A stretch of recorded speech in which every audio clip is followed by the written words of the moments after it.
listening to the Small Town Queer podcast produced by Tweed Regional Museum in northern New South Wales, Australia. Follow us as we uncover and explore Tweed's rich queer history from the early 1900s to the present.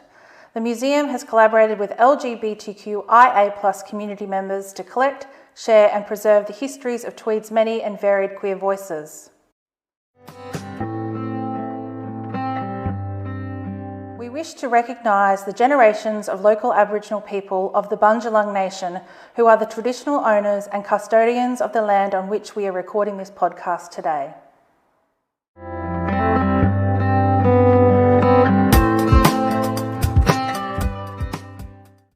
My name is Emma Shield. And my name is Erica Taylor, and we are the curators of the Small Town Queer digital project and exhibition. Hello! On today's podcast, we are talking to couple Jessica Walker and Carmen Stewart. Carmen and Jessica met 26 years ago in Brisbane when they were both working for the Catholic Church. Jessica is a child and family worker and Carmen is a consultant supporting community services. The couple moved to the Tweed Shire in 2000 where they currently reside with their 2 children.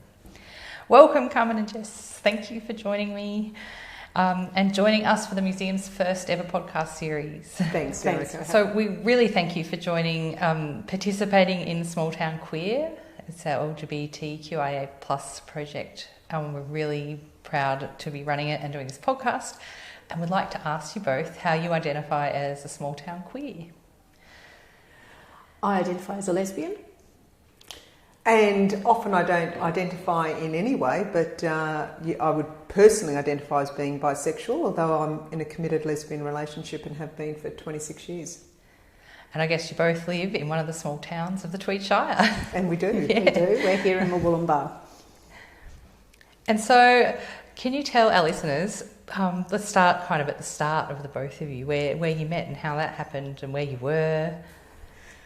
Well, I'd moved up from Melbourne in 1992 and started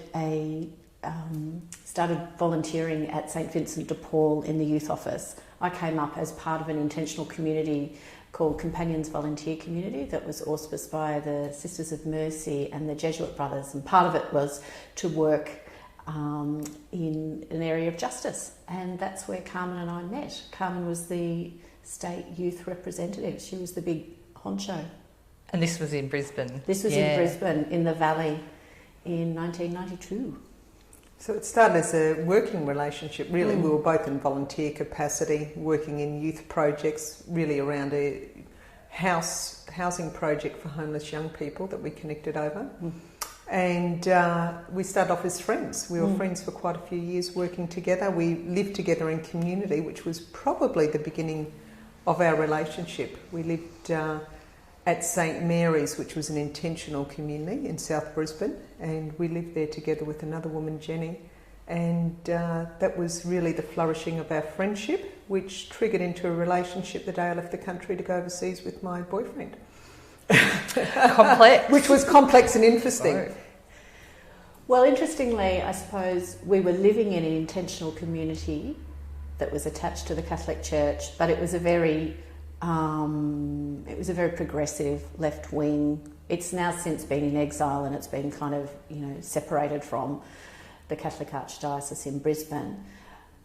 So there was never any issue within that community about being in a relationship. There was never any issue with our friends about us being in a relationship. There was a bit of family issue, and that would have come from, Carmen's family with their her mum's deep-rooted Catholicism. Yeah. Yeah, but otherwise, so that would have been the place where there would have been some pushback, would have been within my family, which did for years actually. We left Brisbane, well, I left Brisbane actually when Jess and I entered a relationship and went and lived away from my family to be away from that influence, and that took a few years to heal, but several years later my mother had a shift, and you've pretty much been friends since. We never spoke about the period that she didn't accept Jess, but eventually things healed there. But being part of the church, as Jess said, because we were part of St Mary's, it was always very accepting of everyone's experience of life. And interestingly, when we were both working in the youth office for St Vincent de Paul, of the 5 people that worked there, 4 turned out to be gay. 4 were gay. Everyone thought they were straight at the time, but they pretty much worked it out within a little while. Very accepting. And so how did you end up in the Tweed Shire?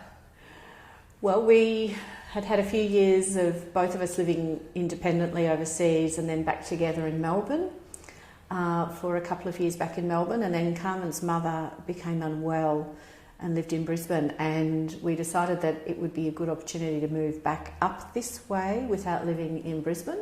And we'd had a holiday up here maybe the year prior, in the late 90s, we'd had a holiday up here, and we just fell in love with this region, and we thought, well, if we're going to have a shift and a change, we didn't want to move to Brisbane, let's have a look around here.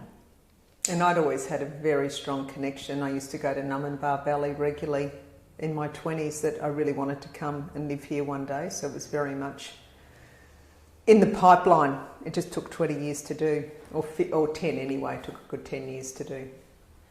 So lots of our participants in the project have kind of that same feeling. They move here because it's a feeling. It feels good here and healthy here, and it's just a really nice thread throughout everyone. And so what was the experience like when you moved from a city to the region? Beautiful. We actually moved from inner city Melbourne, which we loved, stimulating, culturally. It was an area that was very embracing. We lived in Thornbury, which had lots of lesbians, very embracing of everyone and difference. We moved 8 kilometres down a dirt road in Chillingham at the end of Hopkins Creek Road, and we just fell in love, didn't we? I didn't leave the house nearly for 6 months. Jess went out to work, and I actually spent the first 6 months not working. And I think I just went crystal hunting in the river each day in the Upper Tweed, and just fell in love. We really went from one extreme to the other because we were so isolated, 8 kilometres down a dirt road. Had lots of issues with floods, with snakes, with nature. So we got the full experience. We didn't realise that houses on creeks flooded or any of those things before we moved. We were incredibly naive and got the lot in the first 3 years that we were at the end of Hopkins Creek Road. It's a crash course in living in the Tweed. That's right. And there was one house above us, and they certainly knew that we were a couple and were very accepting of that.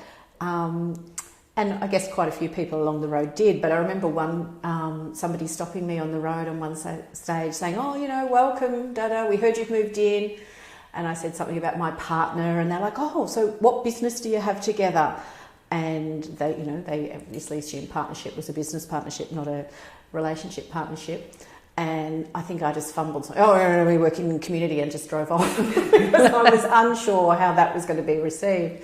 But certainly going down into the village, we felt very accepted in our part of the road, but we didn't necessarily feel so accepted in the village of Chillingham back in the early 2000s. There was a real, and I'm not saying that that's what it's like now, but that general store had very much a different culture that probably wasn't embracing of lesbians initially. Yeah. And you moved into town at some stage? We did. We went from living in Chillingham for several years until the floods got too much. I nearly got us drowned one day, and we both decided that was it. We couldn't do it anymore. So we ended up at Hastings Point. We went to the coast for a few years, which was fantastic. We loved it. We lived at the beach. We went from there to Stoker's Siding, again for a village experience, living in the main part of the village. So we went from being isolated to coastal to living in a village to having our first child and going, we're spending a lot of time in the car. So we decided to come into town, and we arrived in town in 2010, I think. So arrived here in 2000, got to town in 2010. I should mention it's Murwillumbah. People don't know what town. 2010, so you've got 2 children now. And so what's it been like raising a family as a lesbian couple in a small town? I was thinking about that before, and I was remembering, so Rosie, our daughter, she was born first, and there was almost a sense I've carried Rosie, when I was pregnant with Rosie, and when she was born, I felt like there was even a little bit of town ownership over her and us as a family. And I guess some of that came because the children's father, his wife, worked at the hospital in the emergency department and was very connected in the medical world. So ambulance staff, GPs, everyone was very much connected to the local hospital back in 2009. And we were connected in this town, and so it was kind of wherever we went, people were like, oh my goodness, is that Rosie? You've had a baby. And people seemed to know a lot about our story that we didn't know. And I remember feeling very overwhelmed at that stage and thinking, I just want to run away with Carmen and Rosie and be really anonymous for a while. We experienced it really as a bit of positive discrimination. You don't like that term, but that was my experience of it. It's like, okay, this is what it's like, where people actually go out of the way to make you feel like it's okay. Whereas you're kind of like, as Jess said, I don't know you, in some cases, to people who were stopping us and wanting to check out our new baby. Yeah. But certainly have never experienced anything negative. Our children go to a Catholic school now. I've never experienced discrimination, except possibly we felt a little bit of it at the time of the vote for same-sex marriage. Marriage equality. Mm. Yeah, how did that time when the plebiscite was, the vote was happening, what was happening in your world at that time? Well, it became as we know, it became a big public debate. And so people were debating the state of our relationship. And it didn't just focus, like people weren't debating just a marriage. They were debating family life. They were debating the rights of children, whether, they should be in same-sex relationships. They were debating, how we live as a family. And that was really uncomfortable. And I think it was uncomfortable for certainly our eldest daughter for a while there. She really got a bit confused with why people were even debating this. Although she was strong, and that was, I actually think, if anything, and we went down to Sydney at the time, and she was so excited to see all the flags flying in local government areas, that I think for us, our point of, we did have a bit of a bump. The school sent a letter home from the Archdiocese just reminding families of the Catholic Church's stance on same-sex marriage. And it was kind of like, our children go to your school. What do you mean you're sending that letter home? So that was a bit of an experience for us. But otherwise it was largely positive. But there was some stuff on social media. But there is an element in local small towns that I think happens everywhere. There's a certain element that's always going to be there. And there was a lot of talk of heterosexism, I think they were calling it, whereas the poor heterosexuals were having a hard time and experiencing discrimination, that everyone else was being so open. So, I saw some of that stuff and a bit of nasty stuff around trying to find out who paid for the banner across the bridge that encouraged, voting in favour of same-sex marriage. People would have, it was a bit of a nasty element wanting to hunt down who was behind the support of same-sex marriage in our town. But that disappeared. The vote came and went, and all of that disappeared, and have never seen that, what I would say, the ugly face of that again. Well, that's a good thing, isn't it? It's it touches on that awful all lives matter thing, doesn't it? Yeah. It's really, really yucky. It's ugly, I think. It's ugly. And we're interviewing the people responsible for the banners across the roads for our podcast, so people can hear that story on another podcast, and it's a great story, but it's a hard, and that time left scars for people. We understand that, and there's a little bit of trauma left over from, as you were saying, having people judge whether your family should be as it is. So quite awful. And the other thing is that then everyone made an assumption that because marriage equality came in, that we would be jumping at the idea to get married. So there wasn't actually, it was like, well, we've let you get married now, why aren't you? It's like, marriage is a much bigger conversation than somebody saying, okay, you're allowed to now. For us, I think for me there's a whole lot of history around marriage that, I'm not really wanting to engage in at this point. Yeah. So do you describe your family as a rainbow family? Do you have any No. thoughts on that term? No, not a term. I don't put any labels or talk about any labels in our family because, I don't know, probably due to the history of stigma being attached to things. So, yeah, we've never really used any language. And we're very much into normalising our family, not in any way trying, particularly for our children's well-being, not to suggest any difference, although they're certainly aware of it. Our daughter would be more than our daughter has a very strong sense of social justice, which I think partially comes from being in a same-sex family. Even though she's experienced no discrimination, she's always aware of injustice anywhere.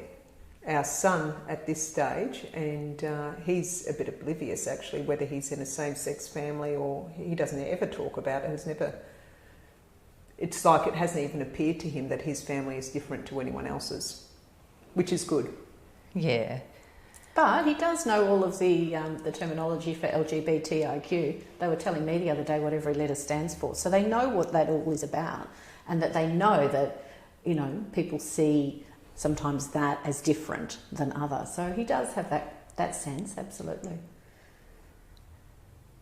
And how, so just recently the Pope declared support for same-sex relationships, was it? And has that had any impact on either yourselves or your children at school? I've personally felt good about it actually, and wanted to have, and I did start to have a discussion with our daughter about it and would like to have more of a discussion about that. That to me felt, even though it wasn't saying we should get married, it was an endorsement, more or less of who am I as the Pope to judge anyone.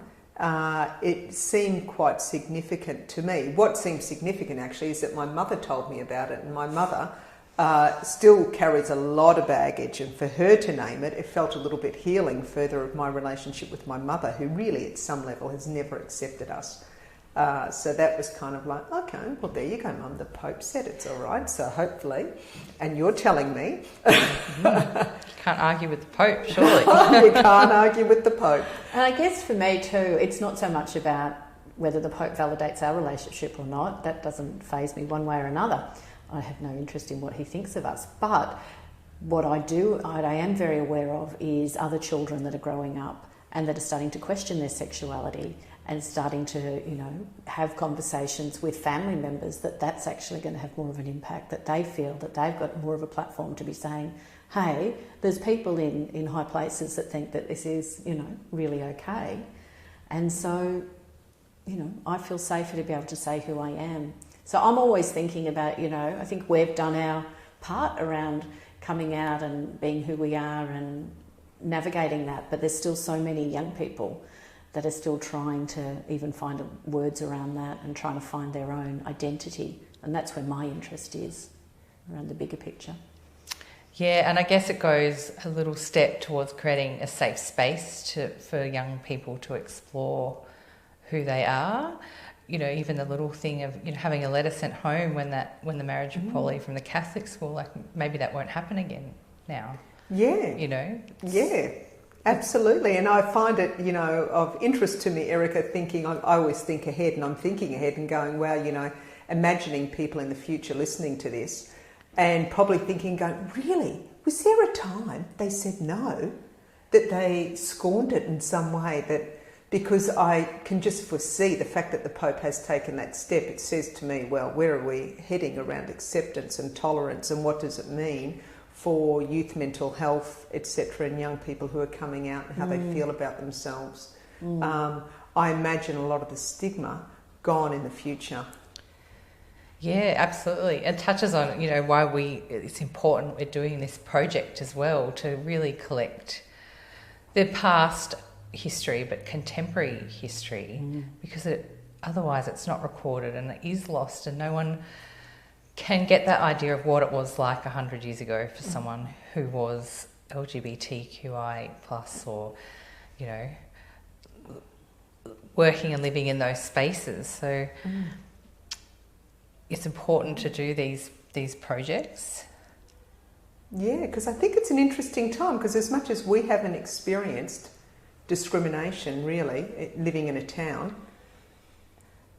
I would be aware that we are certainly on a cusp of moving to further and further acceptance and normalising, but I'm still aware there's a lot of young people who are identifying, particularly, young males, I think, have a harder time than young women. There's always been more of a history of, I don't know, violence around young men, and they're identifying, a loathing that still is there. So even though we're on the cusp of change, that I'm still aware we are still very much where it's a big thing for someone's well-being and identity to start to think at the age of 14, 15, whatever, oh my God, I could be gay. So we're still in that, even though as adults we're experiencing something different. Yeah, absolutely. And even, I think young trans people have an even harder time with that. And, a lot, there's also intersections of, masculine toxicity plays into that as well. Did you keep that letter that the Catholic Church, the school sent home about? No, and they didn't send it in a hard copy. It was an attachment through the school's platform, Seesaw. So it wasn't, I can't remember what it was, the platform, but it wasn't a hand thing, and it was something that you had to click on to actually read.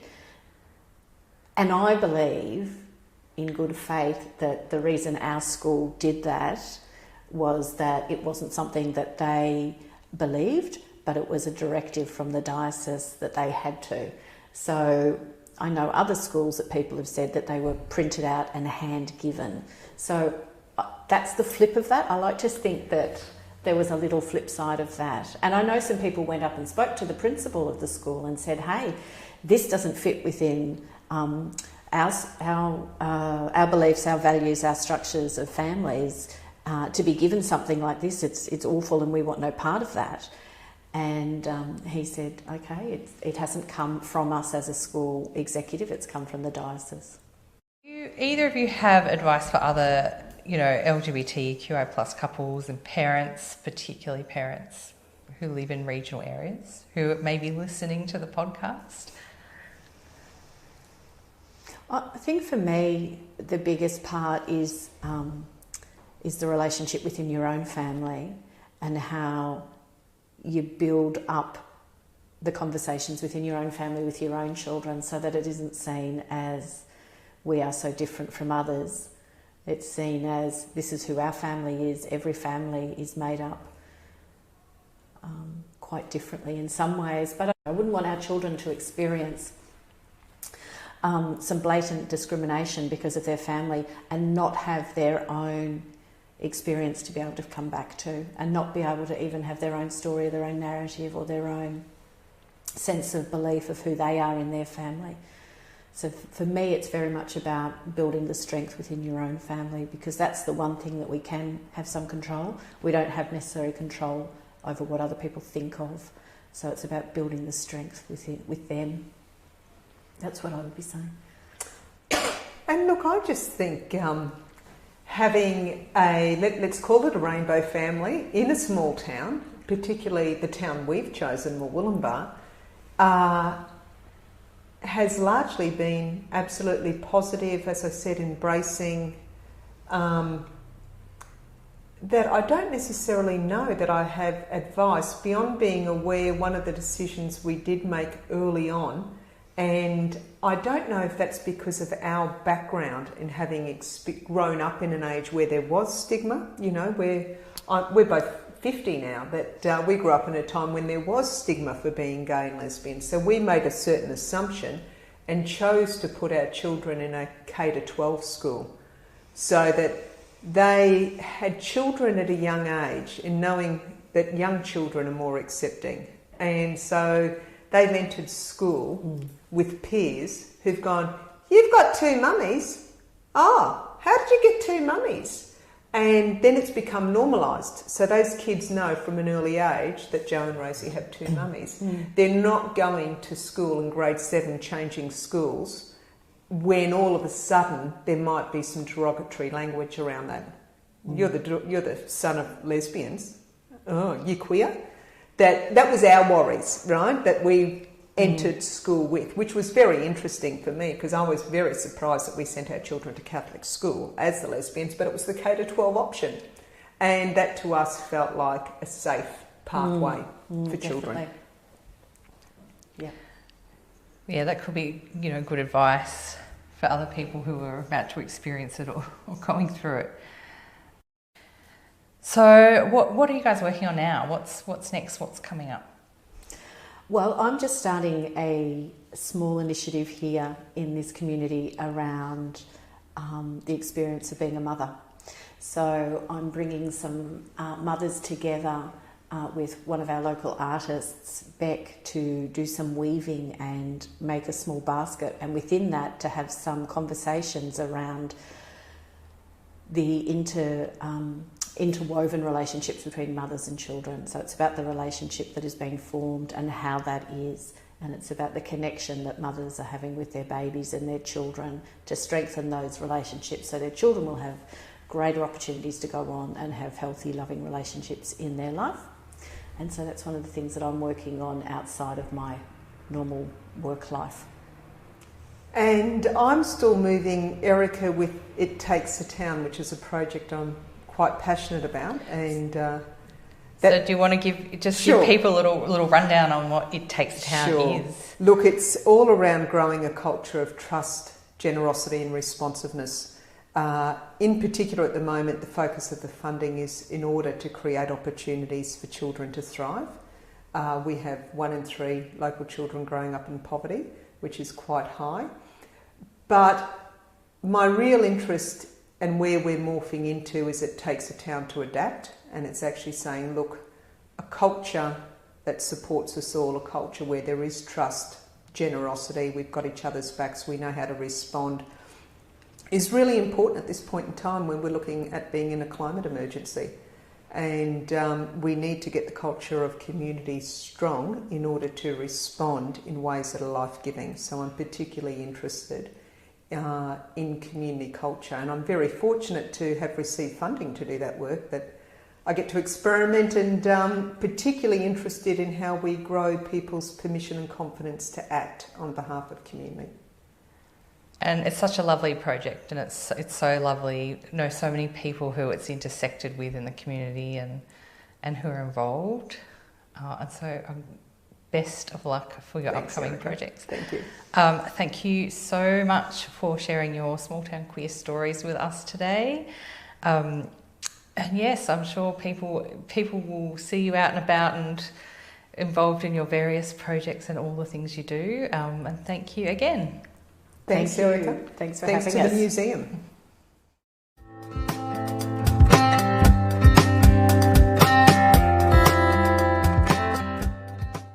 Thank you for listening to the Small Town Queer podcast. To hear more Small Town Queer stories, subscribe to the series and like, share and review this episode. And check out the Small Town Queer playlist on Spotify, curated by museum staff and project participants. For more information about Small Town Queer, visit museum.tweed.newsouthwales.gov.au/small-town-queer. Tweed Regional Museum is supported by the New South Wales Government through Create Funding New South Wales. This project would not have been possible without the support and collaboration of the people of Tweed, who have generously shared their lived experiences, archives and objects with this project.